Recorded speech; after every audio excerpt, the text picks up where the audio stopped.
This is Glow in the Dark Radio.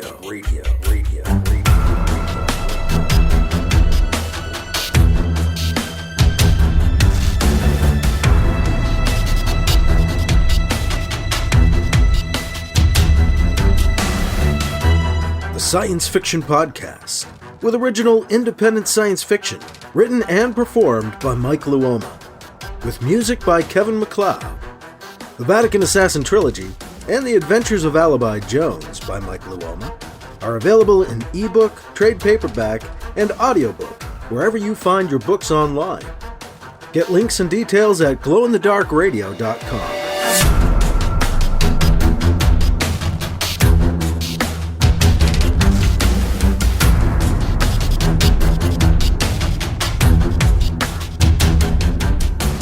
This is the Science Fiction Podcast, Glow in the Dark Radio.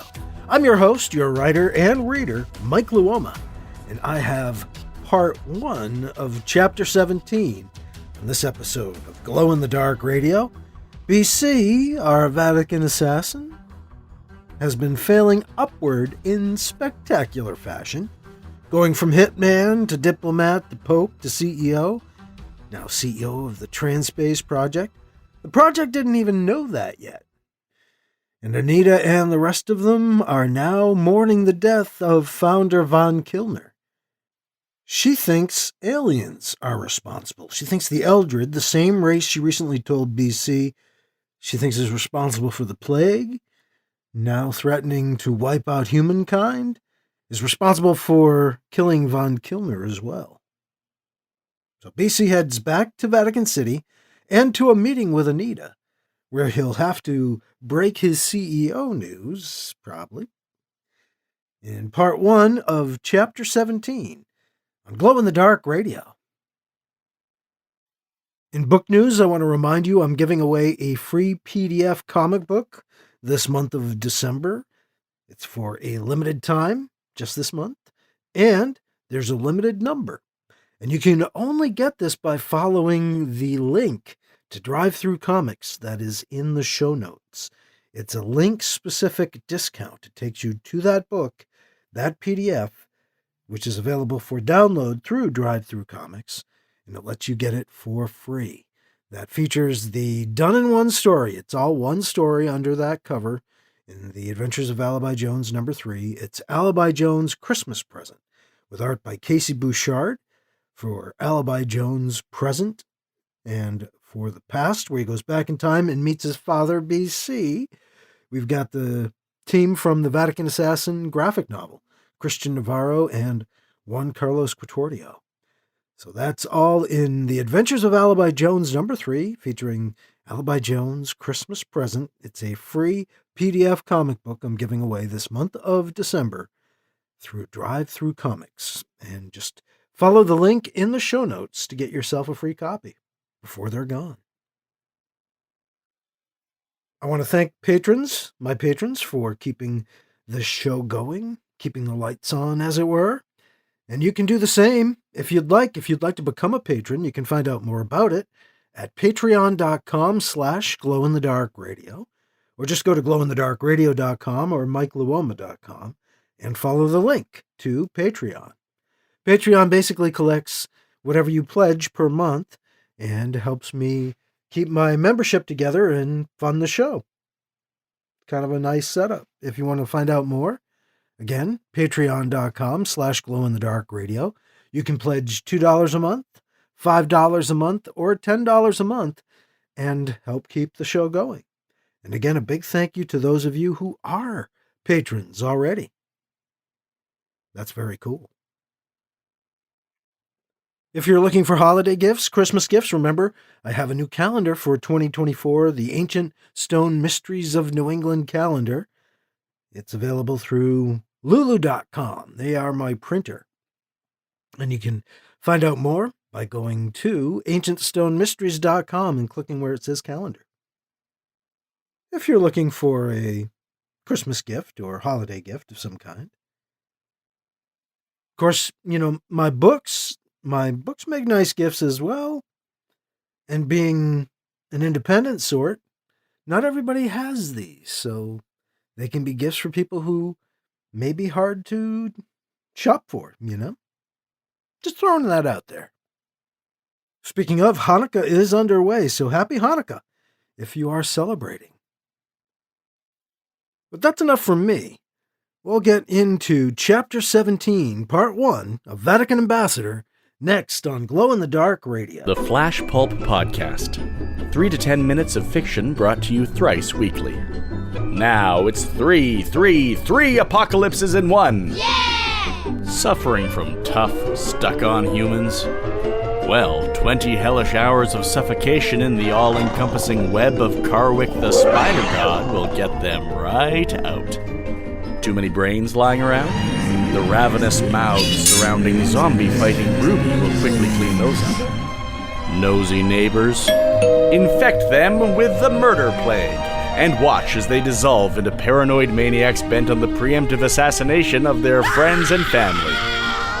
Why stop at one end of the world when you can have all three?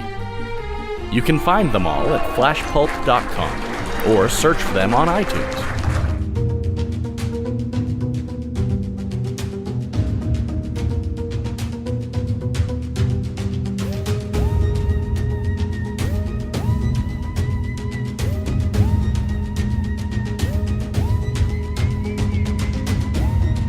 Now here's Chapter 17, Part 1 of Vatican Ambassador on Glow in the Dark Radio. BC leaves New York and heads back to Vatican City. So, a CEO now, in charge of the project. And the Pope, too. Man, is the human race hurting or what? When they turn to me. Me, Bernard Campion. How could someone like me rise this high? But then again, who else is left? Anita is waiting in BC's offices when he arrives in Rome. BC, or do I have to call you Pope something? She asks as she smiles. The smile quickly fades, replaced by concern. BC is still fine, BC says. I'm so sorry about Van Kilner, Anita. I know you were close. She drops her head, and then looks back up at BC with tears wetting the corners of her eyes. Thank you, BC, she says softly. She wipes the tears away quickly. I just got some more bad news, she says, shaking her head. Seems the UTZ has taken notice of the project again. Out of the blue, they're installing some asshole as our new CEO, she says with exasperation. Hey, why are you smiling? BC laughs. Say hello to your new asshole CEO. You? You told him about the project? We told you about the project in secrecy, Anita says in surprise and anger. Why? How could you let them know we exist? Why did you open us up to UTZ scrutiny? BC is surprised by her anger. I'm trying to protect the project, BC insists. Besides, why bring me in and tell me all about the project unless you were getting ready to go public and tell everyone? Wasn't it inevitable? How else could project scientists work with the other UTZ scientists? We've all got to work together to stop this plague. I thought you could see that. How else could I protect the project and still get all our scientists together to work on the plague, except by doing this? Anita ponders this, staring at the floor. She doesn't answer him. After a minute, she looks back up at BC. So, you're our new boss, she says. Great. Not exactly the reaction I'd hoped for. Any other shocking news, then? She asks. BC, thinking, doesn't respond immediately. Anything on the plague? She prompts him. No, he admits. The UTZ scientists are stymied too, but the UTZ Council is willing to have their brains and our brains work together on it. Progressive of them, Anita comments with heavy sarcasm. So now it's our brains, huh? BC scratches his head.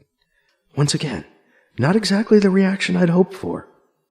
Why so hostile? He asks her. She sighs again. I don't know, she admits. I don't know what to do, BC. I guess I feel helpless, and I don't like it. She turns away, walks a few steps, and turns back. It's not you. Well, you are a part of it, but that'll pass. I'm still reeling from Van Kilner's... She pauses. His passing. It's like getting hit in the stomach over and over, BC. BC tries to say something consoling. I know he meant a lot to you. I'm sorry. BC fails. What happened? You said you think they killed him? The Eldred? It was like the plague, she tells him. But he survived the plague. It had to be something else, something new, something they designed just for him, she rants. Are you sure you're not just being paranoid? BC asks her. He was an old man. She frowns, shakes her head, and looks up at BC through red-rimmed eyes, suddenly vulnerable. I don't know anymore. She turns and walks away, turns back, and then starts pacing across the office. You're pacing, BC points out. I'm thinking, Anita answers him, the edge back in her voice. She paces back over to look him in the eye. I wish you'd met them, she says to BC. Who? He asks. The Eldred, she clarifies. I'd love to get your take on them. See what you think. I think they sound creepy, BC cracks. They actually seem very non-threatening, but that passivity does make them a little creepy in a way. It's like you're always waiting for the other shoe to drop with them. I'm hearing some pretty loud footsteps now, BC remarks. You used to trust them? Well, to a point, she tells him. You'd know what I mean if you'd met them, she protests.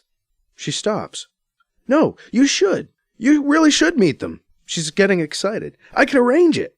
Wait, what? You want me to meet the Eldred? No way, BC protests. I don't think so. Let them poison or plague me, too, the way they got Van Kilner? Are you nuts?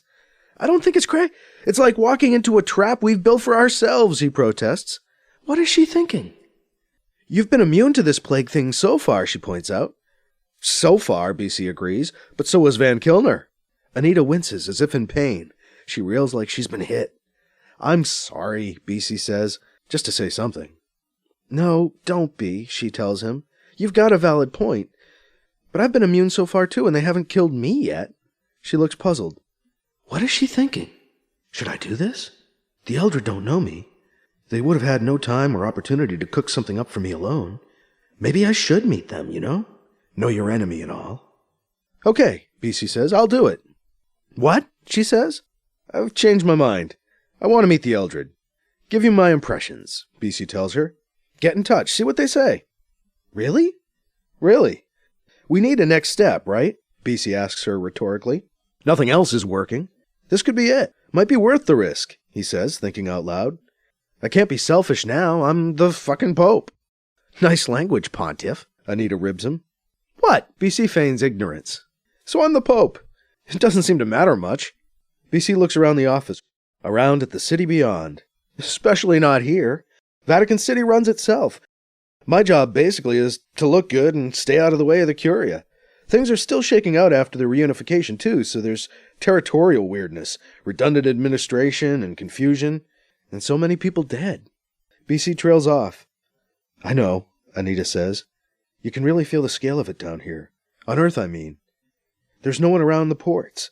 Hardly anyone in St. Peter's Square. The hallways here echo because they're so empty. She trails off as well. Silence fills the momentary lull in their conversation. Well, BC says, breaking the quiet, the fact that this place runs itself should mean that I can get out of here for a little while. I want to head back to the moon, coordinate the UTZ and project efforts from the Vatican mission on Lunar Prime, he tells her. Do you think they'll just let the Pope run away like that? She asks him, only half serious. I don't think they'll stop me, BC says. The Vatican mission is an extension of this place, right? BC says, spreading his arms wide to take it all in. Anita starts laughing. What? BC asks her. You just don't like it here, do you? She ribs BC. Can't wait to get away? You should see how uncomfortable you look. BC shrugs. It doesn't come naturally to me, no. But if I can do something to stop this craziness by being Pope, well, then I'm going to do it. I'm not even sure we're at war anymore, at least not with the UIN. Not when people are dying from this plague in record numbers. Not when we're busy burying our dead. Not when we're not killing each other. There's no time to create new corpses. No time to continue to war with each other. But maybe time to realize we're at war with the Eldred, if what you say is true. Look, Anita waves her arms. I don't want to discourage you from doing what you want to do. You want to go back to Lunar Prime? Go. You're the boss, right? Let's go wherever you're comfortable. Thanks. I'll admit it, I do like it there. Shit, I built the place.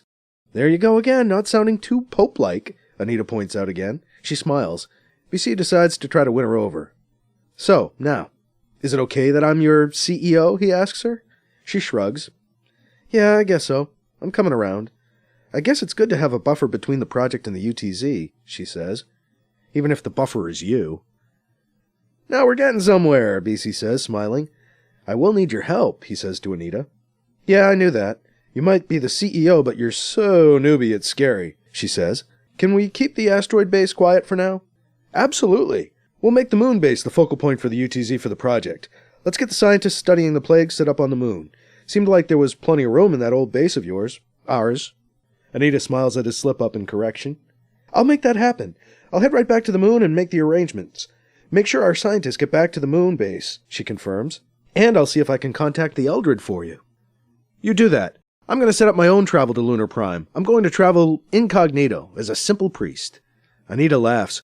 There is nothing simple about you, Bernard Campion, she tells him. She laughs again and then turns and walks out of the office, leaving BC standing there alone. She tried to kill me, but I'm beginning to like her? Is that some kind of death wish? Attracted to someone who wanted you dead? BC has his staff book him passage on a commercial flight to Lunar Prime, one of the few shuttles still running. The Curia don't protest his intended leave too strenuously, just enough to make themselves appear to be concerned. He's on his way to the moon early the next day. BC is booked on his flight as Father Blanco, but he doesn't feel terribly incognito. At least I was able to avoid the entourage. He tries to sleep on the shuttle to Lunar Prime, but his mind is racing. I wonder if Anita has talked to the Eldred yet. Have the scientists arrived? Why haven't we heard anything from Mars? Outside his window, BC watches the Earth grow smaller as his ship speeds to the moon. There are half as many of us now down there. And I thought I was a professional killer. The Eldred make me look like a novice. I never worked on a global scale, after all. But since we're all killers, maybe on some level we will understand each other. Maybe? I don't know. Oh shit, a headache? No! Someone has inconveniently decided to drive a spike through BC's skull, or injection load his brain with expanding concrete. Either way, his head feels like it's going to explode. Soon. He curls into as much of a ball as he can, in a commercial shuttle seat. Make it stop, make it stop, make it stop, make it stop, make it stop, make it stop, make it stop, make it stop, make it stop, make it stop, make it stop, make it stop, make it stop. The headache doesn't stop. BC stays curled up for the rest of the trip. The pressure inside his skull eases somewhat as they land on the moon at the Lunar Prime spaceport. Damn! I need my head to clear. BC struggles to get off the shuttle, trying not to look drunk or chemically altered. I'm not messed up. Well, I am, but I'm not on anything.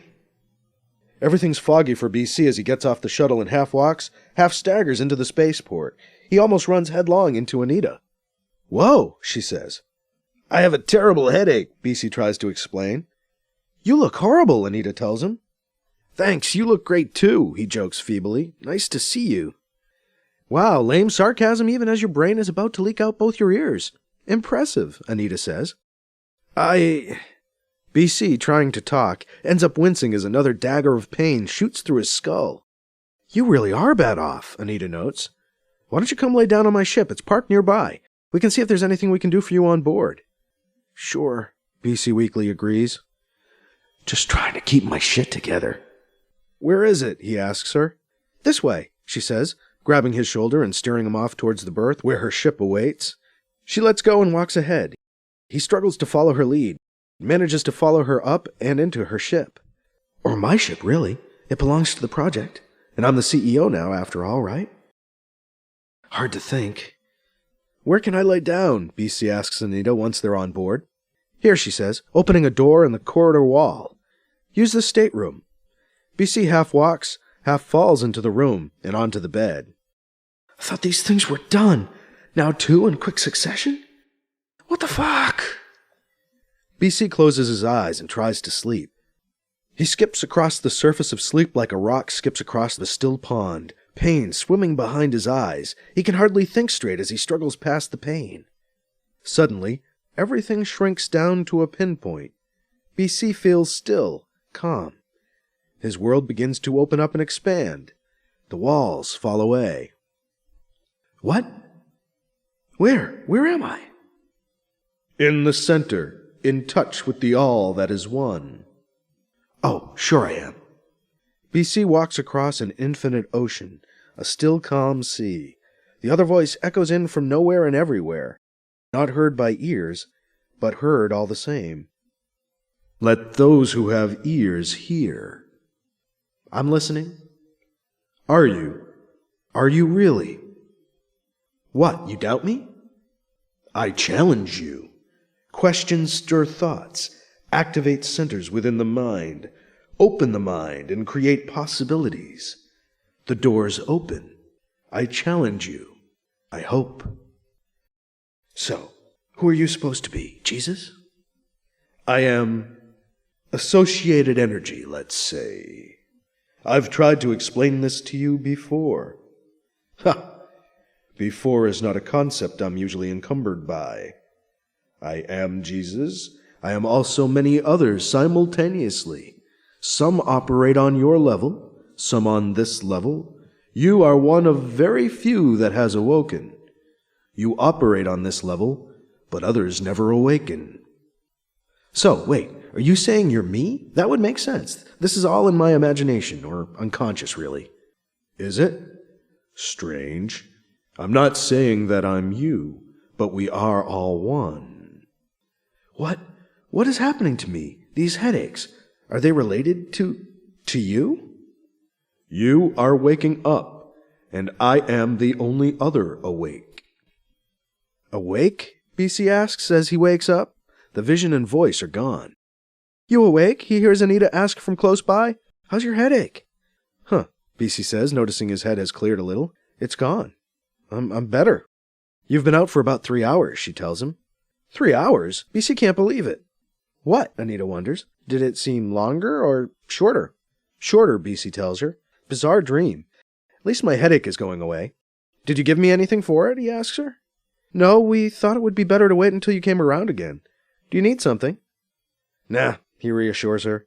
I feel okay now. He sits up on the bed and looks around the stateroom. Standard gray walls, blue stripe running around the walls about 3 feet off the ground, fold-down furniture including the bed he's laying on. Anita sits about a foot away on a chair folded down from the wall, opposite the bed. She leans forward to see how BC's doing. Huh, she smells good. Are you wearing a new perfume or something? BC asks her. What? Anita is surprised by his question out of left field. You smell good, he tells her. Is she blushing? Hard to tell in this low light. It's jasmine, kind of. You like it? Yeah, BC says. Their eyes meet and lock. You smell damn good, Anita Capituna, he tells her. He stretches up off the bed towards her. She leans forward. Their lips meet in a kiss. It's electric. Wow, fucking A wow. BC and Anita kiss for a solid minute before they each realize what they're doing and pull back away from each other. She starts to say. Don't, BC stops her. Don't say anything yet.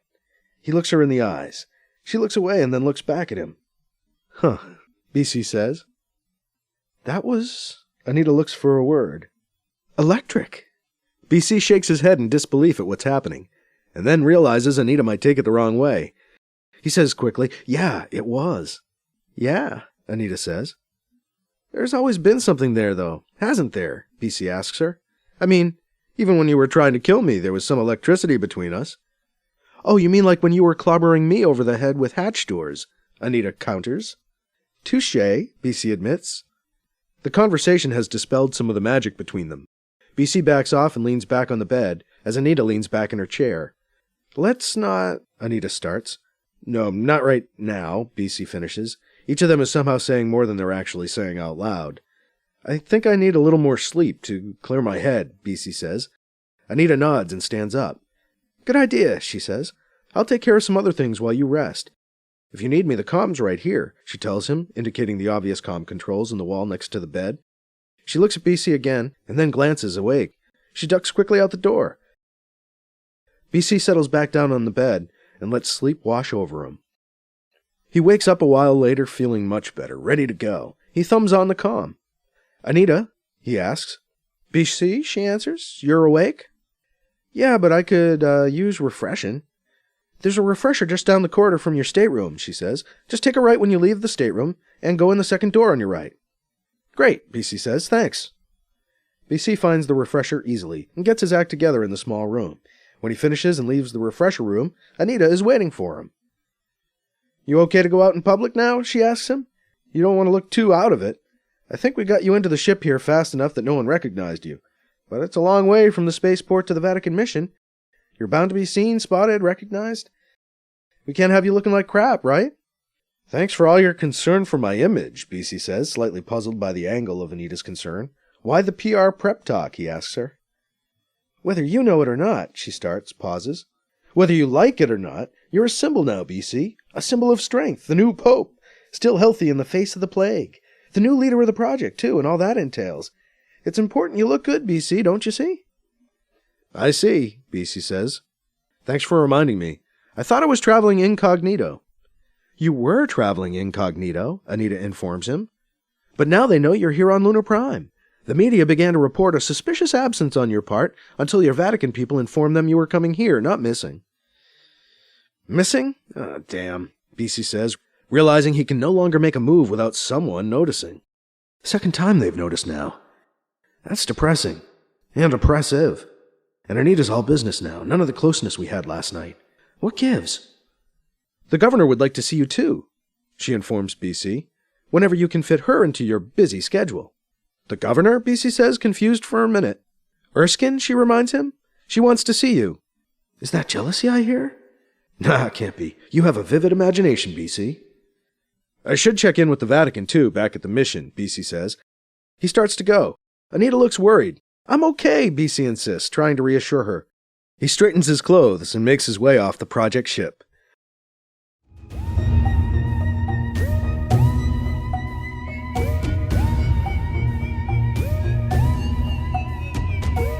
That was Vatican Ambassador Chapter 17, Part 1, Glow-in-the-Dark Radio. Well, a lot happening in that chapter. In just the first part of that chapter. BC and Anita kissing there. BC spoke with something in his mind. And BC decided to meet the Eldred. And he's CEO of the project. So, lots going on for BC these days.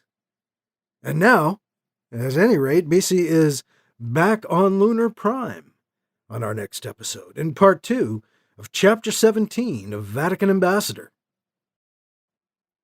A reminder, you can get a free PDF comic book of The Adventures of Alibi Jones, issue number 3, featuring Alibi Jones' Christmas present, where he travels back in time and meets BC. Just follow the link in the show notes to Drive Through Comics to get your free PDF comic. A happy Hanukkah to everybody who celebrates as we get into the Festival of Lights. That's why I'm giving stuff away. We've got holidays going on. And my gratitude, my big thanks going out to my patrons who help keep this show going. I can use your help too if you want to become a patron. Just go to patreon.com/glowinthedarkradio and you can pledge $2, $5, or $10 a month to help me keep this going. And that is all for this week. We've got Part 2 of Chapter 17 coming up on our next episode. I'm your host, your writer and reader, Mike Luoma. Thank you again for listening to Glow in the Dark Radio.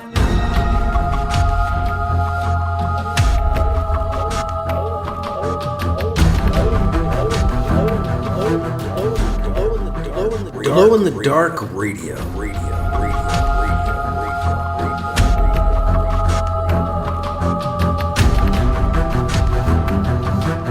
This podcast presentation is copyright 2023 by Michael F. Luoma and is protected under a Creative Commons Attribution, Non-Commercial, No Derivatives 4.0 International License, CC by NC-ND 4.0.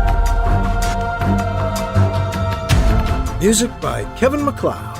You can find his work at Incompetech.com.